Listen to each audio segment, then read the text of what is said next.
First off, thank you all for tackling another new platform first thing on a Monday morning. This is our technology challenge of the week. I just want to let everyone know we decided to use WebEx rather than Zoom today because we wanted to make sure to record the webinar. There's quite a few people who wanted to come and maybe weren't available today, so we wanted to make sure that this was available to them later. So please know that we are being recorded. This will be the first of several webinars that the virtual practice group will be hosting to help support practice as we go forward. This transition to virtual care is certainly new for many of us, but we are very, very fortunate that we have many people in our organization who actually have quite a bit of experience using virtual visits, and we wanted to be able to capitalize on those for our first webinar today. So joining us today, we have Dr. Herb Orlick, Dr. Celine Etches, and Colleen Diggins. Most of you will be familiar with these folks as they're familiar faces at our institution. For those of you who aren't, Dr. Orlick is a psychiatrist with Autism Specific Care Clinic and Eating Disorder Specific Care Clinic. Dr. Etches is a psychiatrist with Concurrent Disorders and Consultation Liaison Service, and Colleen Diggins is the professional practice leader for occupational therapy. A couple of housekeeping issues for today. So again, this is recorded. All of you will be on mute. Jen Jeffrey is here to help us out today, and she'll make sure that everyone's staying on mute so that we don't have any background noise. That said, we really encourage people to ask questions. So we want to make this as interactive as we can. Our speakers are here and have a few things that they'll say, but our hope is really that this can be much more of as much of a back and forth as we can manage with 50 or so people on board. So what I would ask is, as we go along, if you have questions, please type them in the Q&A in the same way that many of you have already typed hi and good morning, which I appreciate. Jennifer and I will be keeping an eye on those questions, and after the speakers present, we'll go back and start working our way through those questions. So please know that if you've asked them earlier on in the session, we'll start back there and start working our way through. Yeah. Jen, anything else that I forgot that I should be covering? Don't think so. Great. So in that case, maybe I'll turn it over, and our first speaker is Dr. Orlick. Each of our speakers will talk a little bit about what their experience has been with telehealth or virtual visits, and we'll talk a little bit about what the strengths and challenges are, and maybe some of the tips or things that we should be thinking about as we go forward. So Herb, I'll turn it over to you. Good morning, everyone. Just to let you know that this whole telehealth stuff is not all seriousness. It should be actually a lot of fun. Some of us already had fun playing around this morning. I got into this telehealth business in the late 70s, early 80s by necessity as a result of having done a traveling clinic to a couple of other sites in Nova Scotia, and then later on to New Brunswick and a little bit to PI. And that required somehow filling in the traveling time subsequently with telehealth services. Nova Scotia had built a telehealth network. The IWK Health Center had its own telehealth network, and slowly we started doing things like that. But just to back up a little bit, I think we've all done telehealth because we've all used the telephone. So, that's been around for quite a while. Telehealth actually started with the transmission of data, such as electrocardiograms and other technical kind of information. And it later on moved into remote monitoring so that you could monitor patients from a long distance, particularly up north or across vast distances in Australia, for example. And Australia has been a pioneer, as have been some other areas with these large distances.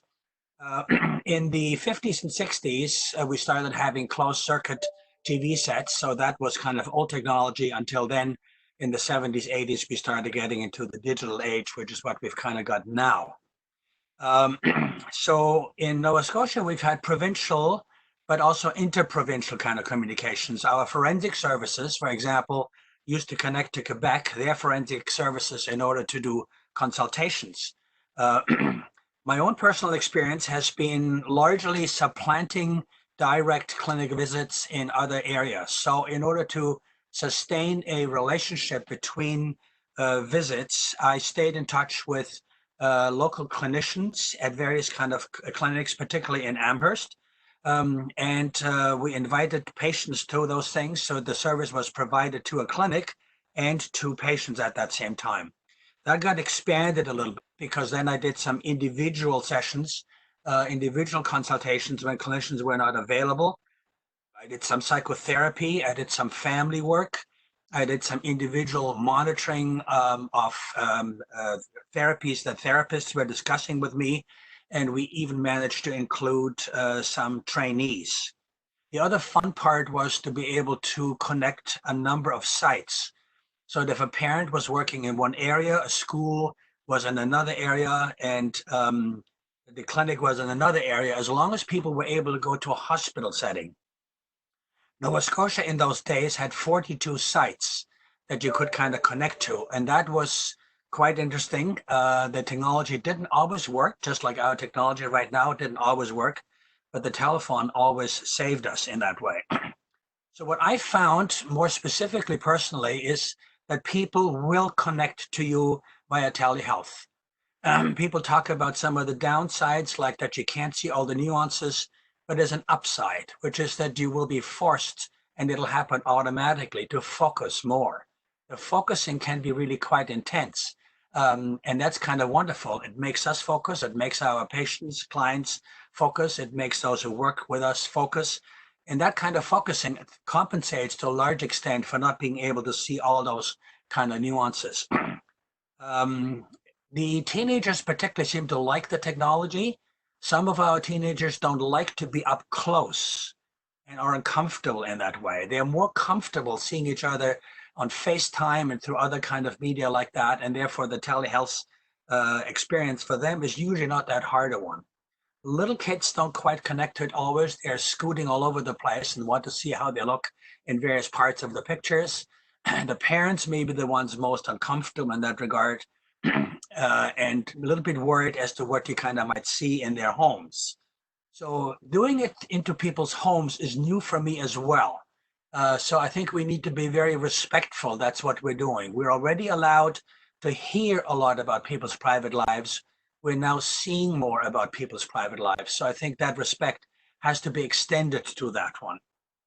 Similarly, they're seeing a little bit of our private lives because of whatever rooms we're in. We're displaying something of our kind of backgrounds. And so we need to be careful with what we are kind of displaying of ourselves, because it needs to be, after all, a professional kind of experience. The last thing I should say is that there is lots of evidence of effectiveness in all areas, not just in medicine, in remote robotics, in other kind of undertakings of mental health, but specifically in telemental health and specifically in child and adolescent mental health services. There is literature, which is now a fairly robust kind of literature, that has compared face-to-face direct contact with video contact, and the evidence is that it's very effective and that the satisfaction rates are very high. And so I would say to everybody, enjoy what you're doing, and I'll kind of stop here for now. Thanks, Herb. Maybe we'll move on to Dr. Etches. All right, so you can hear me, Jill? Great. So the first thing I would say, so I've been doing, I guess we have to say what we've been doing. I've not obviously been doing this as long as Herb has, but I have been doing telehealth in some capacity for a number of years now, first starting with Real Presence and Medio, and now moving on to Zoom last week, where I've done, I think, 12 to 15 Zoom sessions last week, including a new assessment, including supervising a resident on a new assessment. So I'm really hopeful in the questions period. You have lots of questions because I didn't prepare a formal presentation today. But first off, what I can say is don't be scared. It's the first couple are a little bit anxiety provoking, particularly the new assessments. Once you have a relationship with the person, it's quite easy to move on to Zoom. But the new assessments, you're kind of like, oh, is that rapport going to be established in the same way? Am I going to get there? But honestly, it is fine. Once you yourself get over the anxiety of the initial assessment, it is very, very easy. So that's what I would say. First off, don't be scared. If you have FaceTimed with anybody, it's the same. Moving to the end piece, I'm going to summarize the end, but please don't say, hey, bye, I love you at the end of your session, because you will, you're into that, but try not to do that. It may slip out, Hasn't happened to me yet, but from my colleagues in the States, a lot of them are saying that that's slipping out at the end sometimes. So maintain your professionalism. I would say when you start up as well, have water. You're very active in these sessions, a little bit more active. They are tiring. So also don't think that they're quicker on Zoom. So I'm only going to book half an hour, what I would have booked 45 minutes. I would say book the time that you were booking in your office, because you have to kind of project your voice about 15% more. You also kind of have to project your animation about 15% more. Your nonverbals, you have to be more active. You can't relax, I find, to the exact same extent. It's not a ton, but it's noticeable. And on Friday, I did the full day, 8:30 to 5 with Zooms, just constantly, including new assessment. I was really tired. So I would say, and you do after the session have to prepare, and you got to do all the notes, and that's all new learning. We're in a new learning stage in a lot. So don't minimize the time you book. I made that mistake, thinking they'd be quicker. Just don't, keep the same time. When you're doing it, it's really fantastic because you get an opportunity to see their lives. On Friday, I saw a girl, I didn't know she liked animals actually, and I've been seeing her for years. And I met her 2 dogs, her hermit crabs, her fish, and her 5 hamsters. So that was really, really positive, and it was a really great experience. So you get to see a window into their lives, and you get to see sometimes too the chaos that they live in. The new assessment that we did on Friday, it was very interesting because she was living in a house where there were all sorts of different people coming in and out, lots of chaos, and she was speaking and crying about her past traumas. And you could just see how she lives in this chaos, managed to keep her traumas. So it was different layers that you wouldn't experience in the office that I thought was so interesting and so rich, and how she managed to kind of keep that all balanced in her head, and how then you could see sometimes, okay, if we take them out of chaos, maybe they're not going to actually function as well. Look how well and resilient they're functioning in the middle of all this. So when you're doing it in the midst of their lives, that's very interesting. I will say, however, if you can get them to go to a more quiet place, it's preferred, but sometimes they don't have that option. The other thing I've been surprised on is how many kids like their parents to be on the call with them, in the video call, where they may not want the parents in the room in the office. They have been very much, yeah, mom, stay. So that's been really interesting. Some of the kids, as Herb has said, don't want to be seen. My kid with social eating disorder, she's like, I hate looking at the camera. So she kind of projected it up to the ceiling, but I did tell her you can minimize your own camera function. So they don't need to be seen themselves. You can still see them, but they don't need to see themselves on the screen. Or sometimes one kid said, like, look, I don't like this. I want to do phone. Oh, that's fine. We can just do the phone too. It doesn't matter. Sorry, when you set them up, I know we're sending them all or the admins are sending emails to them with all the instructions. They are not reading those instructions, okay? They're not opening the attachments unless you've got the type A anxiety kid, okay? That's not typically who I see in the addictions clinic. So these kids are not reading those instructions. Jill, I meant to send you an email. The template that they send is not very good. So I think at the IWK, we could adjust that, make it a bit better, but they're not going to be opening the attachments. So what I got is I sent all the Zoom invitations, and then I texted or called everybody, or I was getting all the texted. I got this from you. What do I do now? So what do I need? And so the first time I had to walk everyone through it. And the other thing I really, really emphasize every single time the kid logs on, I say, are you on Wi-Fi?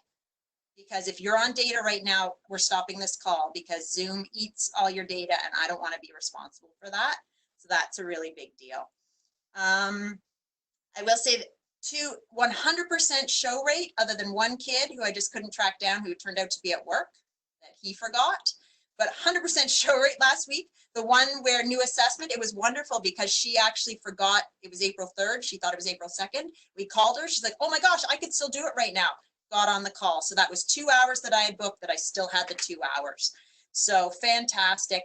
The kids love it. I will say one kid was like, well, I'm moving to Truro next year, and you said I'd have to close you, but now you don't have to close me. So they are really, really into this. They like it a lot. They're used to it. In terms of, I know I'm running out of time, but in terms of the supervising the resident, that also went wonderfully. It was more tiring, again, than doing it in person, because I think when you're in person, you can kind of sit back, kind of lower your head, make your notes. But when you're on Zoom supervising, you still have to maintain that kind of nonverbal communication, because they can still see you in the corner of their screen. So you still have to be kind of active. You don't become, on Zoom, if you're the one speaking, if you've got split screens, if you're the one speaking, you become the whole screen, but you can still, if you're not speaking, you're still seen in the corner. So I tried to still pretend as if I was maintaining all the nonverbal communications to what the patient was saying, and I probably wouldn't do that in an in-person setting if a resident was doing it. But it was great. It was totally fine. I could pop in and clarify something. I actually sat back more than I would, so the resident actually probably got a better experience to do their own interview. So I think that this is really an awesome opportunity. I think, you know, in the midst of this chaos and all these horrible things that are happening, we have to look for the good in this. And I think this is going to revolutionize healthcare. I think it can access people who didn't have care before. Kids won't have to leave school for a whole day to come to our offices. Parents won't have to miss work. They've really embraced it, the kids. I haven't found any changes to lacking the standard of care other than, of course, the physical exam, which then I just document in my note that, you know, all standards of care were met on this Zoom telehealth appointment, except this notable exception. And this is what I'm going to do to mitigate that risk, right? But overall, no change from in person. So it's been great for me. Great. Thanks so much, Celine. And I'll remind everyone again, you can keep typing in questions even during the talk if you'd like. We'll be able to go back to them, but be thinking about them. And I have some others there at the end. Sorry, I just had one more thing that we're Go for it. Take the time you need, Celine. I'm really excited to moving into groups.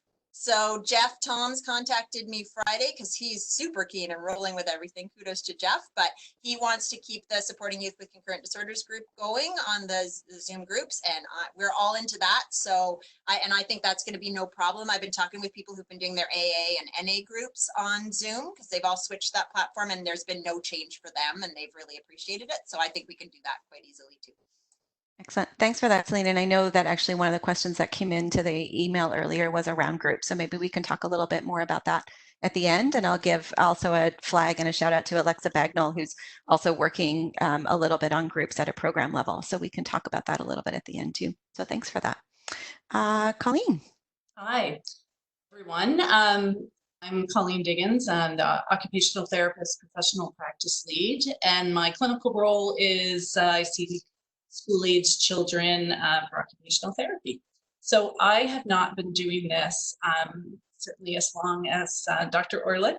But what I do is maybe a little bit less at the IWK, but in other roles I have done telehealth both for my consult role, but also for education. And I also work a lot from home. So I've had a home office set up for my role at the IWK probably for about 12 or 13 years, I guess. So, and some people think the telehealth forum is a bit of an exceptional practice environment, and it is in the fact that we can see people in their homes and in their daily lives. It gives us the opportunity too to maybe meet people that we haven't been able to meet before, like a father or a grandparent or a sibling, etc. So I have 2 hard acts to follow, so I will try not to repeat anything. But basically, setting up your environment, it is important to have an area in your house or wherever you're working from that you have set aside for work. So just that it will be something that is comfortable for you, but also comfortable for the client, and that try to get a bit of a balance between work and home. So on Pulse, actually, and I didn't bring it, but under human resources, there is a way talks about the ergonomic setup of your workstation, which is really important, especially if you're going to be seeing a number of clients in the run of a day. So it is important to have a good setup because you may be in sustained positions and you really want to be able to comfortably do this. So do telepractice. And it's important to take breaks as well between clients. Even if you're standing up for a couple minutes, you're walking around, have some water, and just be in tune with yourself too, and mindful of what's happening with you. So try to move about. Couple things when you're creating your workspace. It's a good idea, of course, you've talked a lot about privacy and confidentiality, but but you also want a place for yourself and your client to be free of distractions. So thinking about that when you're setting it up, and I know a lot of you have set it up, but just to go back, think about things like noise level. I know I was doing a session one day and the printer was right beside me, and someone in the house was printing something. So all of a sudden this printer comes on, and that was an unwanted distraction. And so things like that, or you don't necessarily think about them until they happen. So barking dogs or TVs, all of those things, noises outside, doorbells, they can all happen when you're working at home. So just to think about that. And I think the important thing too is clients, patients, they know that you're working from home and in an exceptional time, so they will be understanding of that. The first couple times you do telepractice, it does seem a bit, I don't know, you're apprehensive, but it gets better with time, and which is great. So, and I have to say too, just regardless of your service delivery, the method, whether you're in person or you're over the phone or you're doing it on video on one of the platforms, it's important just to think about your professional practice or professional standards of practice, and that they can be upheld in however you're delivering your service. So because some people, there were some questions around that, they worry about risk and whatnot, but you're still there to use those professional standards. So and you can always consult with your regulatory bodies, your professional practice lead, your CPLs, etc., about those questions, because I know there has been a lot in the last couple of weeks. I have to say that all of national bodies, regulatory bodies, they have policies that are coming up, as does the IWK, and those are changing pretty much by the day. So it is good to keep up to date with those.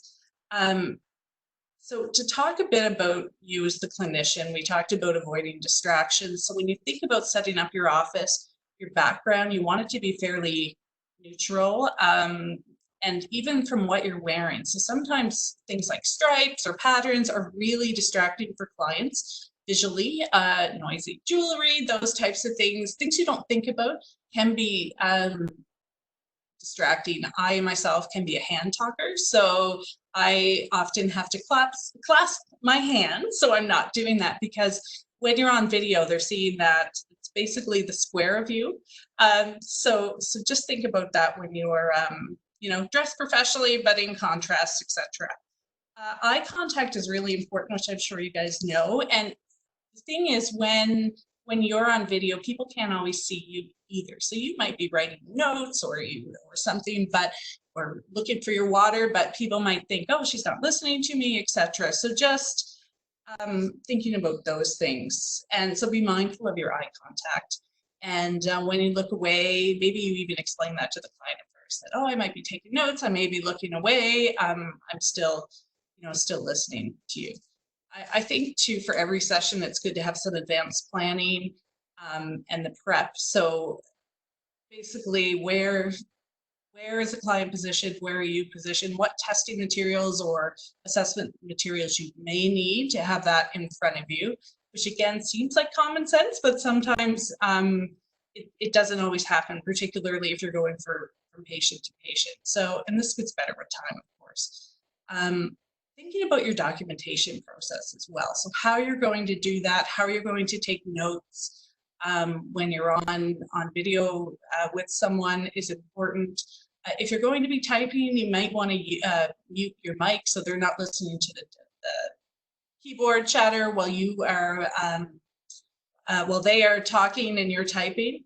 So thinking about those things, and also other things, you might want to use headphones. Usually headphones with an inline mic are coming with all of the phones that we have now. So some people prefer not to, but sometimes it's better for consistency and for hearing everything.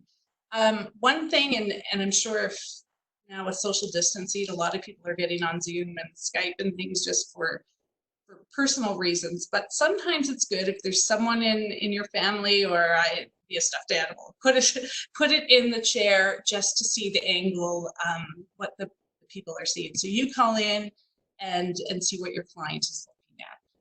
because it does help. So when you're looking at the background, are there shadows? Is lighting good? If there's a light or a window right behind you, sometimes it's hard for the client to see you.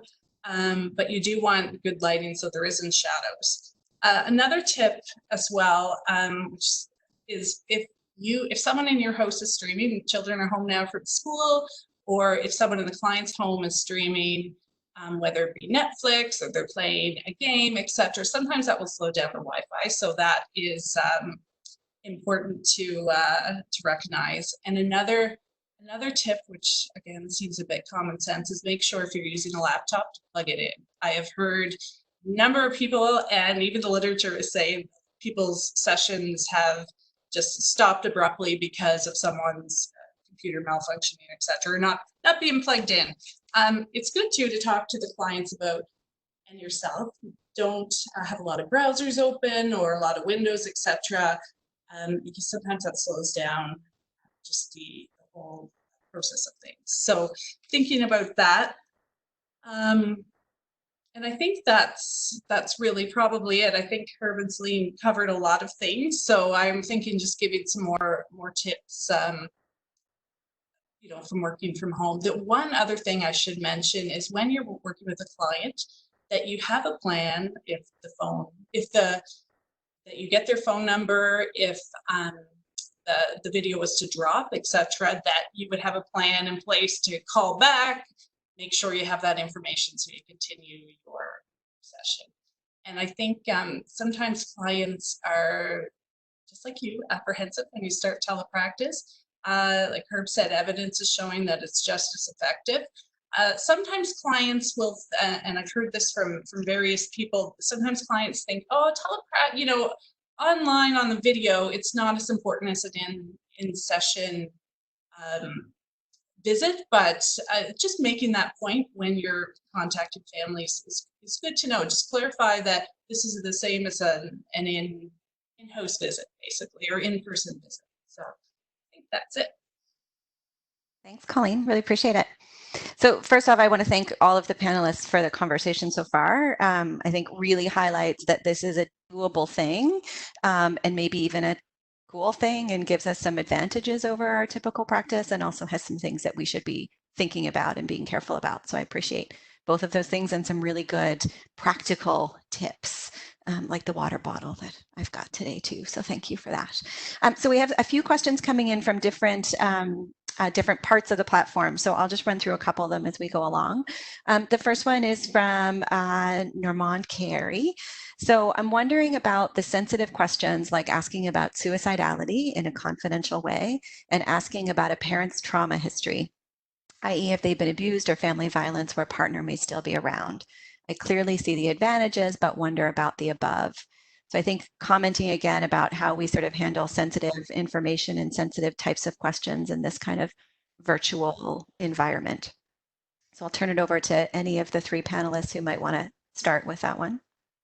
I can maybe start with that a bit. One of the things to think about, Normand, is who is in the room. And to be sure that no other people have entered the room, to be sure that the person who needs to be talked to about these kind of topics is in fact comfortable talking about it, given the medium that we're somehow in.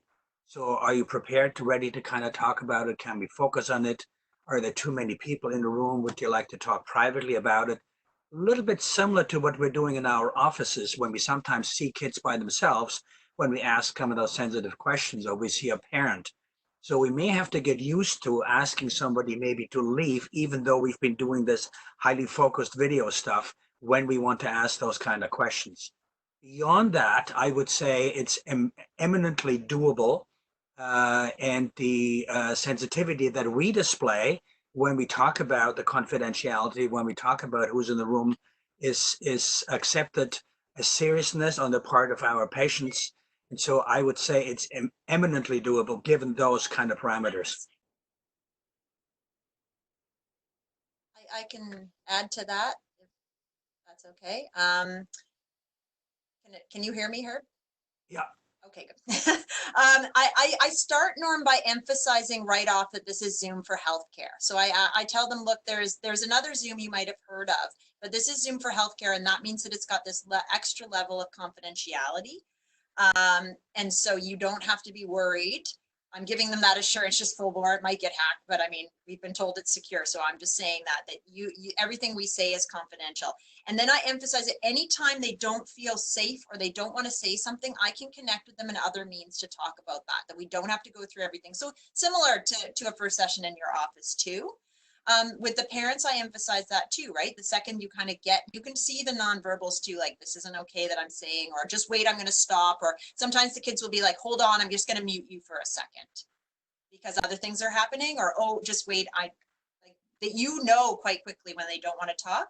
With the family members too, this is a great opportunity to maybe start utilizing some scales.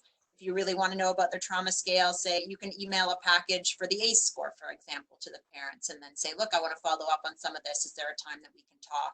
But I like your point of emphasizing safety because obviously they don't want to be talking with someone overhearing.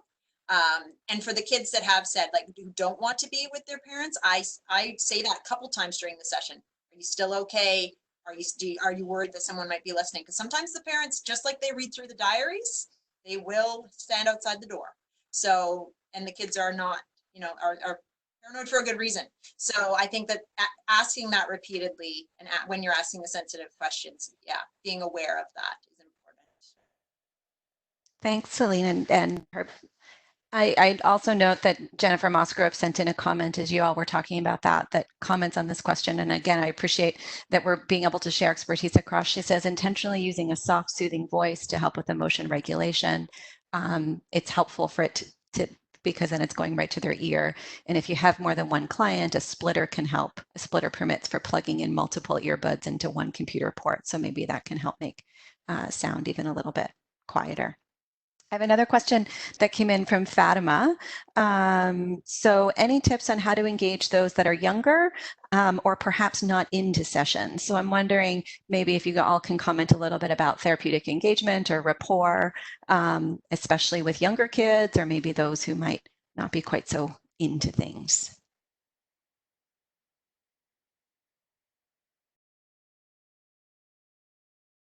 And I'll leave it to whoever wants to take that on first. Colleen, I know you've worked a lot with school-age youth. I wonder if you wanted to comment at all on that first. Can you hear me?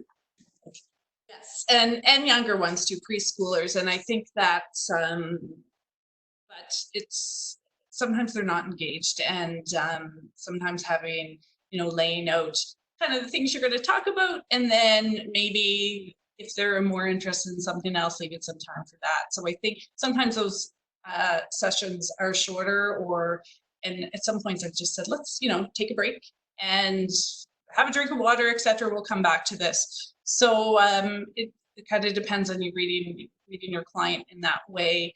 But that's kind of what's worked for me. Herb or Celine, anything to add into that? I know that's one of the things that people are thinking a lot about right now is how we engage some younger kids. Yeah.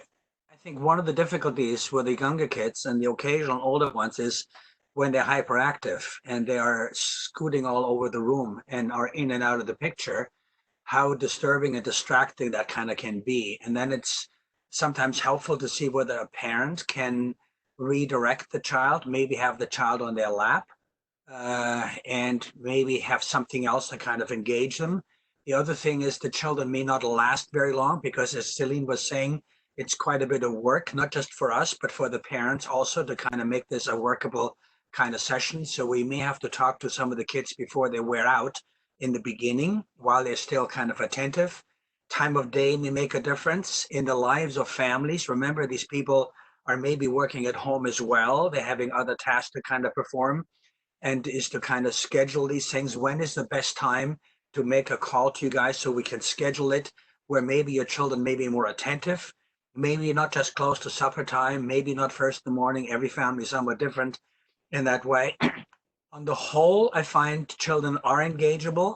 If you maintain the focus with them, if you make eye contact, and so on. One of the things I would suggest is, however, don't frighten them. So what I'm about to do, if you want to pay attention and you go close to someone, that can be pretty scary for some of the kids and some of the very anxious kind of kids. So when we emphasize things, we sometimes lean forward. Be careful with the leaning forward because you're very close to the cameras.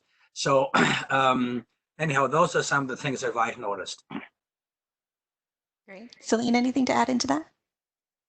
That's not my area. So I've done, unfortunately, no little kids, but I would imagine, well, I would imagine it's the same as when you see them in the emerge. You don't spend actually a lot of time with the child. You spend way more time with the parent, right? And the parents are fine. So, and they can hold up the camera so you can view the child playing and you can do that. So it's not going to be the child interacting with you face to face, but it typically isn't anyway. So I wouldn't worry about that too much. Sometimes the kids are scared in the beginning. I understand from my colleagues again in the States who are doing a lot of this, and they kind of come closer, approach, avoid, right? Similar. So again, it's the same kind of thing. I think again, an advantage that you could take is, Mom, Dad, please just hold the camera up. I want to see your child at home right now, right? And you're interviewing them that way. So I don't see it as much different when you've got a 7-year-old who doesn't want to talk to you in person or on telephone. Great. Thanks. Just to add to that too, Jill, and I think that sometimes it's some of the parent is there, some of the pre-planning about having lots of items that are of interest to the child. Having parent has gone around with the webcam in some sessions, so I'm following them from corner to corner, etc., whatever they're engaged in at that time.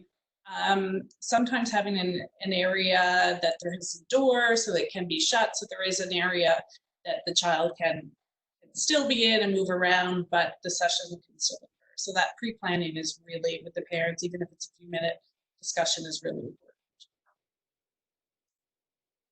Thanks, everyone. Again, what I love us commenting on is using our therapeutic skills that we would use in many other areas and figuring out how to adapt it to the virtual world and not forgetting the skills that we have already and adapting those. So thank you for that. I have another question coming in from Peter. And Celine, you hinted at this at the beginning in terms of starting to see new clients. So any experience or concerns around starting the therapeutic relationship versus a virtual platform and retention? So I think we're thinking here a little bit about how we're starting relationships in this, given this current context, and then what we can do to keep them going. So Celine, I wonder if you want to start on that one? Yeah, for sure.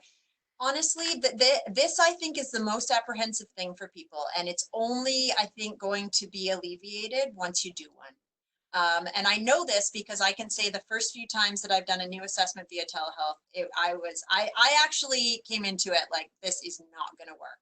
And I'd come in to it doing a lot of, I guess you would call them partnership appointments, the follow-ups on telehealth, and being really surprised that it was no different and how easy it was, and this was so great. But I thought, oh no, new assessment's not going to do it. There's no way. I've already had that rapport established. That's why it's working.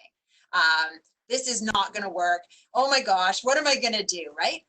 Exact same. Exact same. I came out and I remember the very first, I said, that actually really worked. That was no different. I can't believe this, right? I was really shocked. So it really, there's no special tips. You just kind of treat it the same way, maybe a little bit more chit chat about, isn't this a crazy world we're living in right now? Thank you so much for doing your part to keep us safe. I hope this is over soon, but not looking great, is it? Whatever you need to say, and then you go right into it and you use the exact same skills that you would do to establish rapport, and they work. So I can say 100% they work. The kids are crying, they are laughing, they're connecting, they're doing the kind of, I did it, like they are with you. So the rapport gets established. I think it's a little harder. There's no question. Would I prefer to do the first one in person? Yes. Yes, I would. I love the follow-ups on Zoom. I think it's a great way to connect. I like meeting the people in person and having that physical connection, but it really, you can establish it the same way, and there's really no magic things to do, just the same kind of skills that you would in person. So I really think once you do it, you're gonna be like, oh right, that actually, yeah, it was okay. I'm surprised, because I'm continually surprised how well it works. Great, thanks. Herb or Colleen, anything to add into that? One of the things may help is to ask what it would take for people to feel comfortable in the beginning. So when Celine says that we have sort of some opening kind of statements in some way, is to ask them, in fact, whether they are comfortable. What else could you do or could they do to kind of feel comfortable in that situation, and give them a chance to contribute. So we're not imposing everything, but maybe that they kind of want to do something in terms of where they're sitting, where they want you to sit, how much of your face they want to see, and give them a little bit of a sense of control over this one. If that's at all possible in some way, that kind of may help. I also didn't used to like to do new assessments. I used to travel to do the new assessments, but then by necessity, it became imperative that I would do long distance assessments. And as Celine says, once you've done a few, it becomes second nature. It'll work. Excellent. Colleen, anything to add into that? That's good. Thanks. Great. I think both Celine and Colleen hinted at this earlier about the idea of the energy that it takes sometimes to do these visits.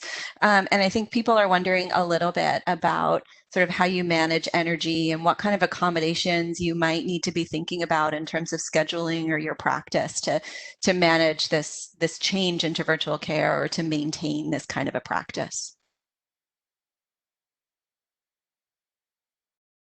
Yeah, I was surprised at my level of fatigue at the end of last week. I mean, I just jumped right back into it, of course, like same level or more than I had them. So it was typical clinic running, which usually my clinics are really busy anyway. But by Friday at 5:30, I was wiped out, and then I kind of reflected on that and thought, okay, is that just because we're having so much learning thrown at us from so many different sources? I'm looking at doing web-based modules for palliative care now, that we're being asked, are we going to be redeployed? What's happening? Am my dad going to be okay? There's all these things coming at you in so many ways. So I thought, was it that? But when I reflected, I was like, no, there's a large part just because it was a lot of screen time. It was a lot of sitting, and I don't think my posture was exceptionally great. And I was staring at a screen for hours and hours and hours, and I wasn't getting up to go and get the next patient and come back and get the patient, right? And I wasn't moving around. I wasn't even moving to give my paperwork to my admin.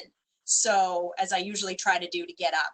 So I would say the need to, again, schedule your full amount of time that you normally would, maybe even a little bit more to make sure you're getting up and doing some jumping jacks or whatever you need to do and getting a break from looking at the screen. And of course, I mean, we're probably all glued to CBC News or Globe and Mail or Facebook or updates. So my screen time updates from my phone was also brutal last week. So it was just too much. There's no way around it. So I think we just have to balance that. Try to build in the exercise, have lots of water with you, because otherwise you come out with a headache. And watch your posture in your chair, because if you're hunched, it hurts. Yeah, it was a lot.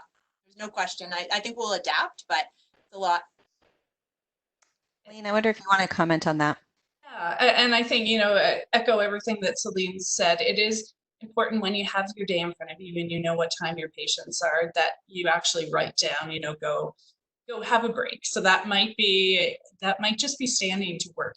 Visual fatigue is huge when you are looking at a screen, typing, but also with clients. So and then it's the physical piece too. And I think where people are apprehensive to start with the telepractice, you're holding that anxiety there. So it's sustained postures can really develop, even like Celine said, the first week. So I think, and you don't want to be in pain or discomfort that's cueing you to change your posture. You want to do that before that happens. So maybe there is an area, I know in my home office, I have a place where I can stand, put my laptop, do some notes.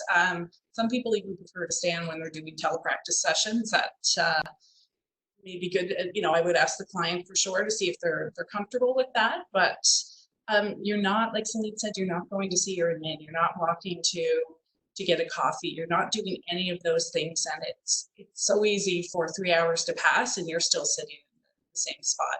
So that's why I say, the ergonomic piece is huge, just so your feet are touching the floor, your computer monitor is in the right place. So I would suggest, just looking at that, but and try not to be on the screen when you're not doing your telepractice or your virtual practice, because just having a bit of a break for vision is important too.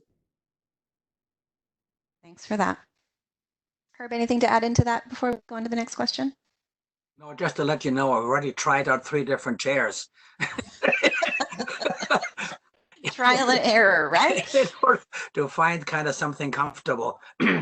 But the other thing is, I think what Celine is saying is there are other factors other than the intensity of the session that contribute perhaps to our attention. And, you know, our concern, will the technology work? All the instructions we've been getting as to kind of what to do. Our concern whether patients will respond to us in a proper kind of way. So it's just to be aware of all the factors that kind of may contribute to it. Thanks. Yeah, I think we've certainly got lots of load, cognitive load on us right now and emotional load on us. So I appreciate just even acknowledging that as we go forward.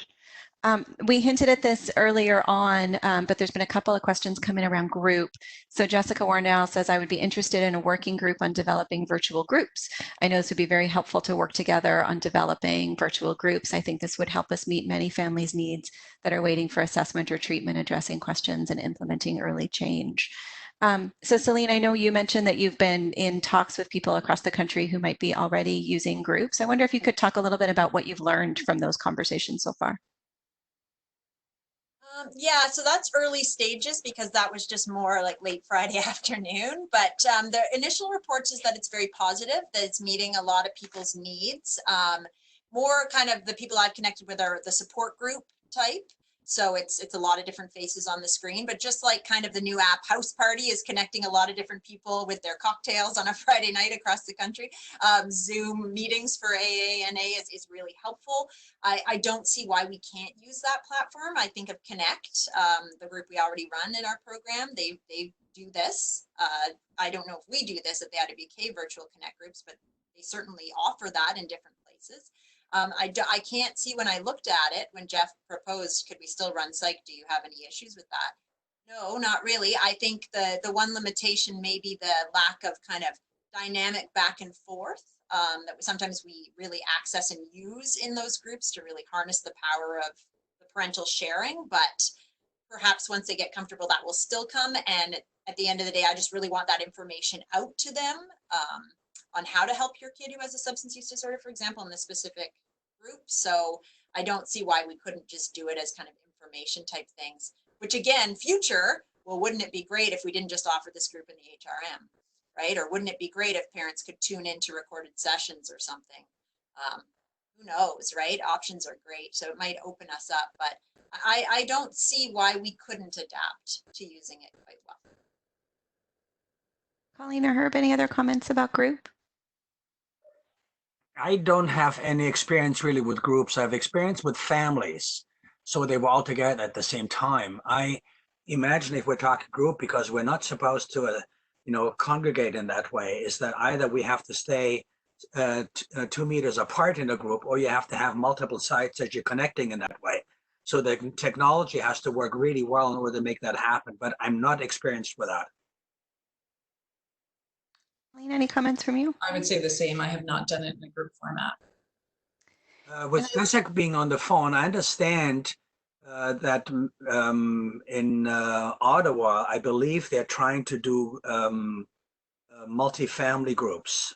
So for those of you who don't know, in eating disorders, the main form of therapy is individual family therapy, so family-based treatment. But the next highest evidence base is multifamily therapy. And I believe Ottawa is trying to use this already, but also now under the circumstances of the constraints from COVID-19. So we may get some experiential help from them. Appreciate that. And I think I'll highlight that we're across the organization, I think, all trying to learn from each other in this way. So I appreciate that there's lots of interest in groups right now. And I know that Alexa and Maureen are both thinking a lot about how we make sure that as a program, we're supporting this and we're learning from each other.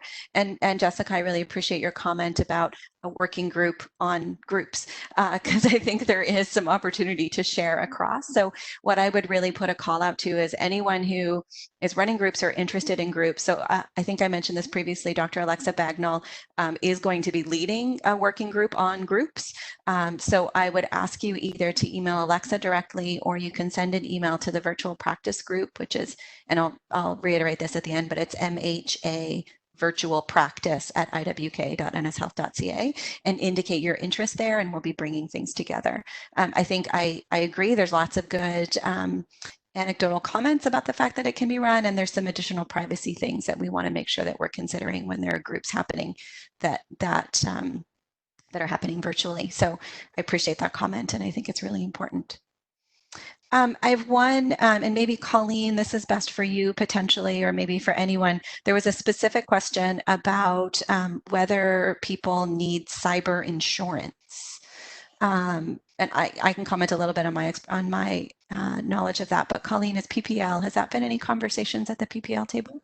There has been some conversations nationally to between different professions. It's certainly a topic that I've seen come up more for private practitioners than people working in the hospital. And certainly, depending on where your insurance is, you could check with your regulatory body or your national association, etc. Usually, they have something on their website, from my experience, that addresses that, or your insurer themselves. I know our National Society for Occupational Therapy, they have had a webinar with insurance, and really people that are working in public, so in the hospital system, it seems to be that they are covered. But if you're wondering about that, I would reach out.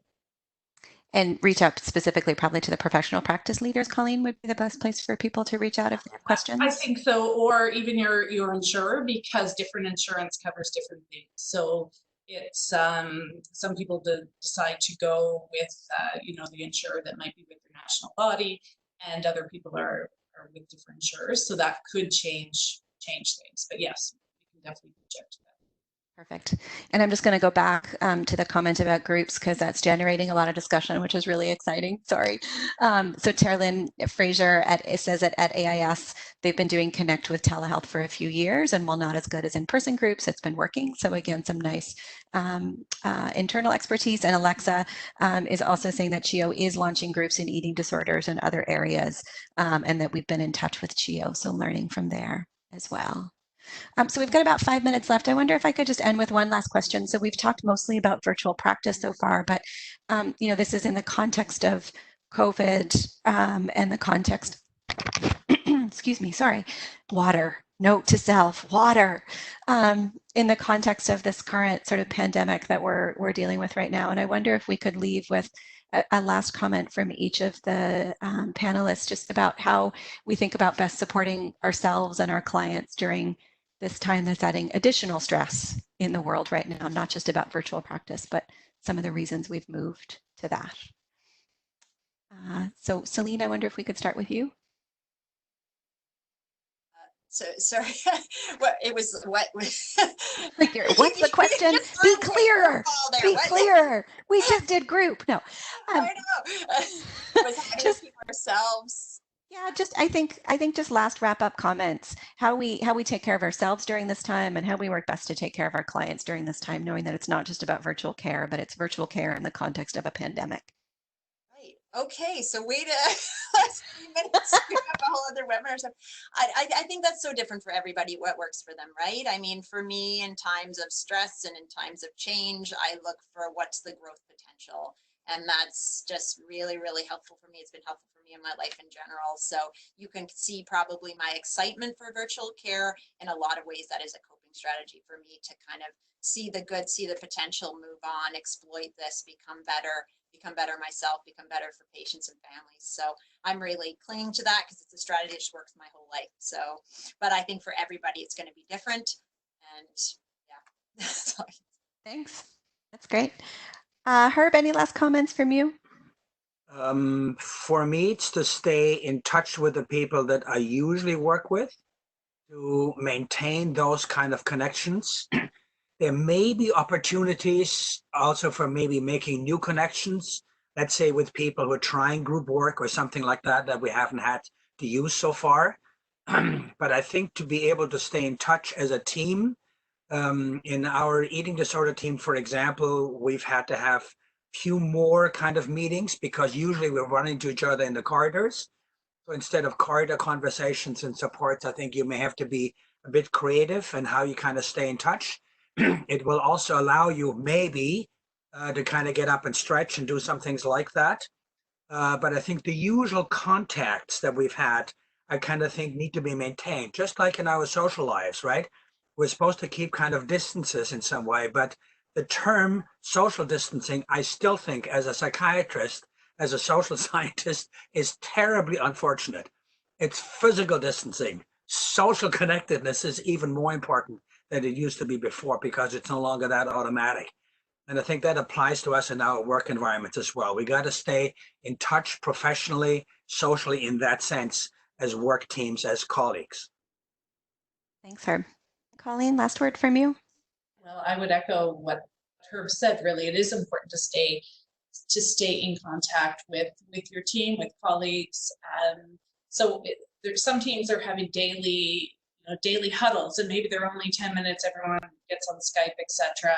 It is nice to see others faces. But I think, Jill, to go back to what you said too, we're all in this together, and we're sharing tips about what's working and what isn't. It is good to say to your colleague, are you getting up? Are you moving around?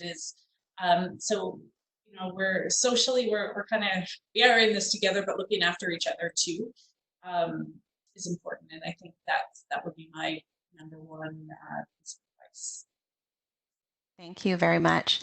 I want to thank the panelists so much. We're still getting some questions coming in, and I know we're running out of time. So I think what I want to remind everyone of is that this is the start of a conversation. So our goal is to be hosting these webinars on a relatively regular basis. So I'd ask everyone to keep their eyes out for invites as we go forward with that. And as we share experience, the last two things that I'll highlight, one was I just got another text from Alexa just to remind people that there actually is currently a virtual working group led by Alexa right now. Members currently are Anne-Marie Joyce, Kelly Walsh, Jeff Toms, Natasha Wright, Colleen Flynn, and Jessica Warnell. I think that if anyone else has interest in that or has things to contribute, I would encourage you to either get in touch with one of those folks or to get in touch with Alexa. The other thing that I'll highlight is that we are also thinking about a virtual teamwork working group. And I know that right now Kelly McLeod, Isabel Firon, and Ame Colombe have had some interest in that. So again, any ideas you have, any interest you have, any ask you have for a future webinar, please send emails mhavirtualpractice@iwk.nshealth.ca. I feel like I'm doing an advertisement, and then we'll be able to follow up on those. And again, I just want to send a really heartfelt thank you to the panelists for, I think, giving us a lot of reassurance and a lot of things to think about as we continue on with practice. So thank you all very much. Thank you for organizing, Jill. Jen. All right. Thanks, everyone.